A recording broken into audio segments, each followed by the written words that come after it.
Hello and welcome to another edition of ESO with Ninja Monkey. Today we're doing a house tour of my Erstwhile Sanctuary. That's the new Dark Brotherhood house that was released during the Dark Brotherhood and Thieves Guild anniversary event.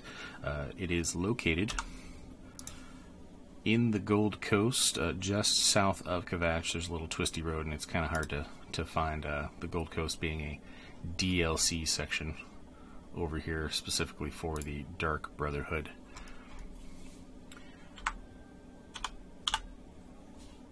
The house has 700 slots with ESO Plus. All of these are doubled because I do have ESO Plus. We are at 681 out of 700. I am considering it complete because one, I'm going to do luxury furniture displays here. So however many luxury furniture items we want to put in, I want to be able to do that. And then whenever cool stuff comes out, I'm probably going to be swapping it in and out. Special furnishings, it holds 10. I have 0 in here so far.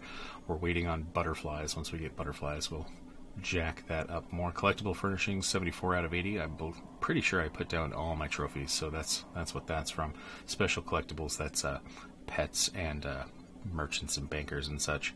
It is my primary residence, and I'm the only person here. Let's take a look around, shall we? So, first of all, we get this awesome relief of the Night Mother with the skull behind her, which is supposed to represent Sithis, I believe. And her about to slay her 5 children, which is super good. At the same time the Erstwhile Sanctuary came out, the Habalajad's set also came out, so we got these cool air elemental target dummies. They've got 6 million some odd health. There's 2 of them, but the best part of them is that they have like this yodel to them, or Gregorian chant sort of thing going on. Got sanctuary sconces kind of at the entrance here, and this gate is up because the luxury furniture is open or closed for the weekend, and this is where I'll be displaying that. So whenever you come into my house and there's a bunch of floating things in there, yes, I know they're floating. It's because they are luxury furniture items and not items that belong in my house. Speaking of floating, I did another one of these hallways where the walls are not there, but the pictures have been hung on there. It's a neat effect. I haven't come up with like an RP saying as to why that is, but I like it, so we're keeping it. I did try and keep all of the mushrooms and such from blocking the Dark Brotherhood stained glass window that's in the background there. So you're going to get just a little bit of obfuscation, and then as soon as you come out, it'll be in there. So we've done a little bit of mushrooms in the main room. Some of the tents from the luxury furniture a couple of weeks ago, I'm pretty sure. They're 100k each. The round ones or octagonal ones were the first week, and then the square ones were the second week. And what we're doing with the RP there is we're saying that since the Erstwhile Sanctuary has been cleared out of the Dark Brotherhood, that maybe the military had something to do with it and they left their tents here. The major project in this house is this giant walkway scaffolding kind of labyrinth doodad that's up there. And we're actually just going to take a look at it from below here. And then at the very end of the video, we'll go run around on it. That way, if you're not interested in watching me walk around slowly or run over various little things, that you don't have to. But skip to the end if that's something you're super interested in. Got just a little guillotine here lit up on the edge. I'll run us back to the side here. So little mushroom displays kind of throughout here. We use some crystals to light up the water, and one of our friends, 99, suggested that, and it looks really good in my opinion. Some more of the Habalajad's things. I locked the horns on these winged bulls so they could hold that brazier there. Oh, and it looks like this guy's a little floating. Pardon me while I fix that.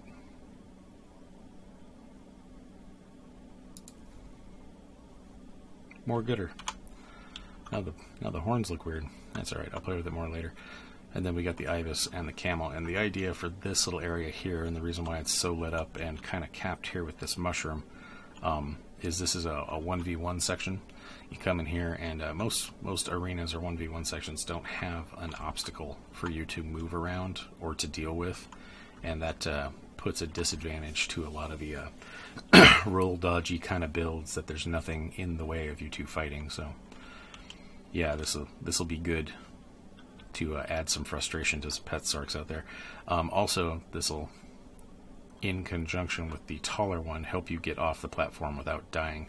You could, of course, hit the water, but I have not hit the water a lot. So, continuing on into the house, we've got the Sithis statue. We use the hag-raven cauldrons that light up green in either of his far hands. And the statue itself has 3 lighting settings. The first one lights up the center bowl, and then the second bowl, and then the third bowl, in that order. And then the 4th setting is everything off.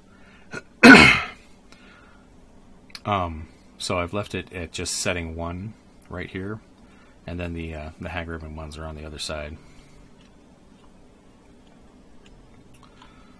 Cool little lighting from the stained glass window, always fun. We'll start in the trophy room. For the back section here, we got the Night Mother, and this is the totem of the 6th house, is what's making this large red pattern here. And it's actually tall, so it'll climb walls or whatever you put it up against. It's a really neat design. 100K over in Morrowind at their luxury furniture, and then the Night Mother statue available here in Kvatch. We got the Hbalajad statue lit up, not just from the skylight up there, but we also put a crystal inside of him to give him a little more oomph. Got all of our storage chests sitting here. I finally got all 8 of them. Took a little bit, but I got them.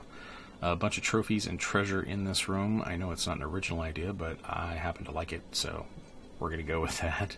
We put up some grating and some ivy around, and a couple of Dark Brotherhood banners, because not every trace of them has been wiped out, as you could clearly see from the Night Mother. A couple of the Ashlander banners as well. And all the trophies and busts. And a little pile of treasure here with a Velos reliquary for assembly. Lots of little kitty cats here and there for people to check out. Quick and dirty room. I did put some grating across here because I keep falling in there, and it's kind of sucks to try and hop out of it. So, yep. The next little area is our crafting hub / house kind of deal. So I'll give you a look down the hallway there. We're not headed that way yet. We're in here. So yeah, all the crafting stations stuffed into this one little area. This is our alchemy garden, because we've got a little alchemy station here, and then we've got some gems here for the enchanting table. I would like to do more with this in the future, but again, you've got to wait for ZOS to release more slots, and hopefully I can cover this entire wall with some sort of shenanigans, and then maybe put some things around the tables as well. The gong, banker, and merchant are over here. We've got a clothing station and a little dressing area, and the new outfitting station with the sewing machine on here looked really good in this instance, and we put a trellis or a pergola over the top of it. And that's all on these Daedric platforms, which I've used pretty extensively throughout this house. And actually, that's a really good question. Go to the retrieve section. So structures, I've used 209 structures. 199 of those are platforms. They're not all Daedric platforms. Some of them are these little stairs or the grates we saw in the other room or something like that. But a large portion of our total here was dedicated to platforms. We used another platform for the large kitchen table here, and we've got a torture device that's holding a gem and some sort of spotlight coming out of it. It is a sky shard tipped upside down. Another little trellis pergola sort of thing over here. This is going to be our kitchen. Our chef is really fired up about today's menu, as you can see. We've got some kebabs going on over here, some steam billowing up off of that. Some fruit and vegetable sections, and the oven is both warming up meat and bread and cooking some more loaves up there. We've got some game ready for tomorrow, and there's the actual provisioning station or cooking fire. We didn't get to do much with the woodworking station, and by much, nothing. We just sat it over here so that it was in the room with everything else, but the blacksmithing station got the full treatment. Pretty cool up in here using green fire, which originally was like, I stuffed it in there for like a St. Patty's Day kind of thing. As you can see, my character's still dressed up for St. Patty's Day too, but I like the green fire in there, and I kind of like the outfit, so I think maybe both are going to stick around for a while. The blacksmithing station is orientated in a way to where when you utilize it, it'll turn you to look at the green fire, which is good. Hammer, tongs, bellows. Again, I wanted to do some more stuff up on some of these shelves, and we also wanted to do a fish tank kind of behind it, a much larger fish tank. But, again, slots. If we get more slots from Zos, we will address that immediately. Alright, so this hallway is a lot of fun. We've taken these little sections and done like a little zoo out of them. So we've got the Wild Hunt Bear here with stalactites, stalagmites, a couple of plants, all sorts of neato things going on. This one's just trees. This one's got the new camel. And I kind of put him like right up against the edge here, like maybe be careful. That one spits some crabapple trees and flowers. Another stalagmite. This is the glowy section, so we've got the blue flaming wolf from the last crates, and the lore cat on the other side. Lots of little glowy things, mushrooms and such, up in this area. Due to restrictions, these two areas are empty, but again, if we get more slots, we'll get more pets in there. And then we've got a little mammoth in here on his little snow deal. Alright, so that's the edges. Again, that's just trees. And then we've got this happy little construction going on here. Remember I told you we were waiting for butterflies, the environmental effect. This is where they're going to go. We've got a Sharagorath statue here and a bunch of the clothier achievement bushes that pop little butterflies out. I did have the glowing moths kind of around his face, but we needed the slot for a Guartender downstairs. Guartender takes precedence, I think. And by downstairs, I mean this away, because we did some stuff over here that I think is just amazing. I installed these giant platforms, and by platforms I mean 3. It goes down twice more. A Parite Dragon statue, we got that out of the current crown crates. We'll pop up over here real fast. There's actually some neat little areas that Zos gave us kind of naturally up here, and I wanted to kind of like reward people for coming up here, so there's like a little pile of treasure up here, despite the fact that we had like some treasure already in the treasure room. There's this cool little walkway that goes out into the void or whatever, that direction. And then we'll kind of get you a view of the 3 different platforms here. I wanted to use the natural in a digital world. What does that mean? The natural curvature of the rock to determine which way the platforms were going. So that's why they are offset. Also, it helps give you kind of a better view on each angle. So up top was going to be a pretty extensive seating area, but again, slots. Just the rug helps you move or transition to the next area. I did try and integrate some of these gratings so you can see down through the next 2 sections there. And then we've got ramps going on here. Second level has got another target skeleton yelling into the void here, into the cavern. This one's named Echo. The one at the door name's Bob.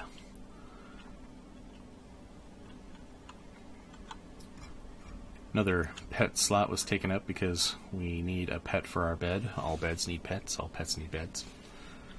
My personal opinion. Little bookshelf. There was supposed to be a nightstand or something here, but I thought these lights were working pretty good too, so we went with that. This is my favorite ramp right here. Yeah, just the way this came to be worked out so good. It looks like it belongs here, in my mind anyways. And we used a lot of these red guard lanterns to fill in. We got a bunch in the Habala Jobs packs, and then I can make them, so we made a bunch. Another kitty on a countertop here, a little rug in the seating area. I've been told by a bunch of people that it's too dark over here, but that's legitimately like the point of this, because we're not trying to see this area or these platforms, we're trying to see the view, so making anything brighter than the view itself would be bad. Good look at the cavern there.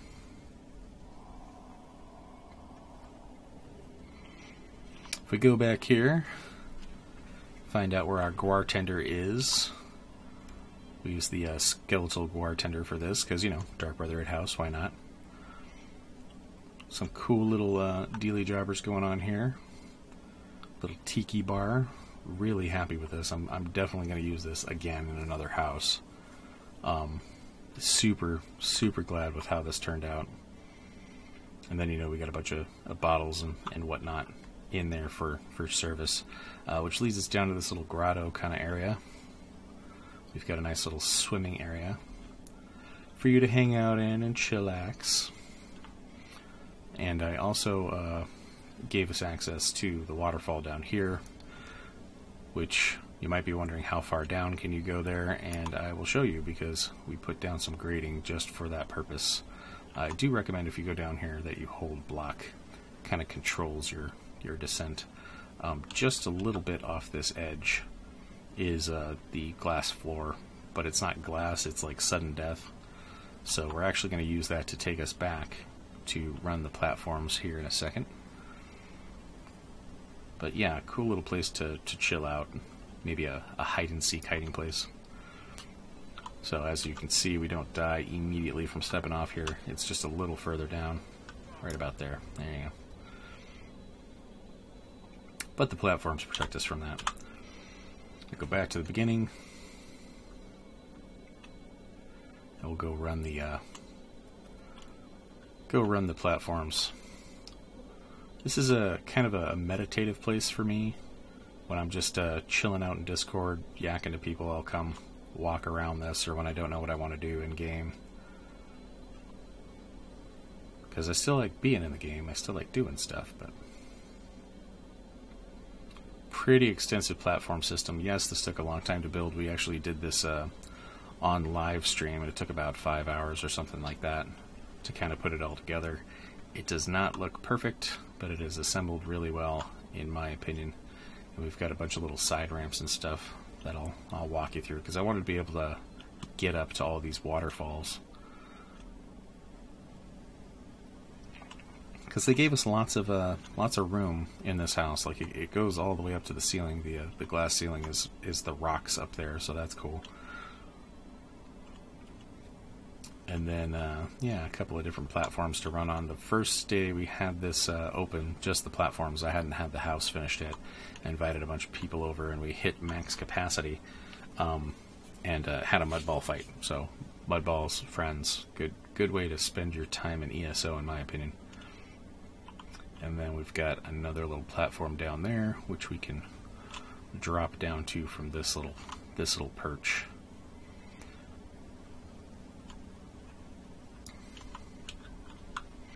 And again, I like to hold black when I do this. So there you go. Cool little overview of my Erstwhile Sanctuary. Again, everybody's more than welcome to come visit and run around. Hang out as much as you want.